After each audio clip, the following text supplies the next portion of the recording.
le protocole n'était plus une charge, mais c'était un cérémonial, un doux cérémonial que nous respections, parce que c'est ça l'essence même de la République.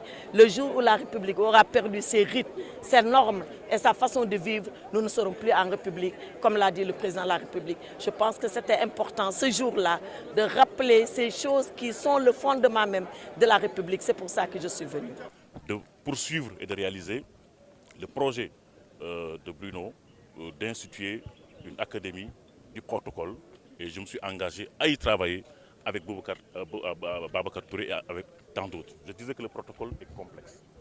Peu de diplomates de carrière affectionnent le protocole. Même dans la formation, c'est un métier, un sujet extrêmement difficile, extrêmement complexe. Parce que le protocole permet d'éviter des crises. Et Bruno a permis, par sa sagesse, par sa maîtrise du protocole, d'éviter beaucoup de crises diplomatiques. Parce qu'en protocole, il faut éviter de créer des précédents. Parce que si vous créez un précédent, le précédent crée un autre précédent, et le précédent risque de devenir une règle.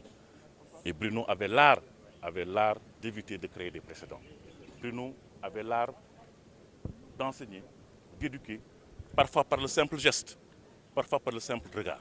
Il n'élevait jamais le ton, il n'élevait jamais la voix. Donc nous avons perdu vraiment un monument, nous avons perdu une image, un symbole qui est devenu aujourd'hui une idée, parce que Bruno est d'abord un symbole, Bruno est une image, Bruno aussi c'est une élégance, Bruno c'est une prestance, Bruno c'est aussi une présence.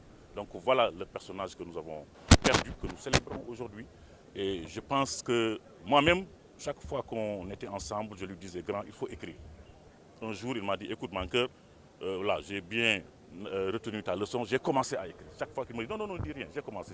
J'espère qu'il a écrit quelque chose, je l'espère. Même s'il n'a pas écrit, je crois qu'il a ouvert beaucoup de pages par ses actes qui constituent autant de leçons pour nous. Donc je voudrais encore une fois présenter mes condoléances au président de la République, présenter mes condoléances à sa famille, à ses enfants, à tous ses amis, à tous ses parents, et dire également que nous nous félicitons de la décision du président de la République de baptiser la salle du Conseil des ministres, salle Bruno Diatta, de baptiser l'amphithéâtre également de l'École nationale d'administration, l'ENA, d'où nous sommes sortis, nous tous, l'amphithéâtre Bruno Diatta, de baptiser également la prochaine promotion de la section diplomatique de l'ENA qui va sortir en janvier, Bruno Diatta. Je crois que ça c'est autant de marques d'affection, autant de marques de reconnaissance, et je crois que Bruno le mérite.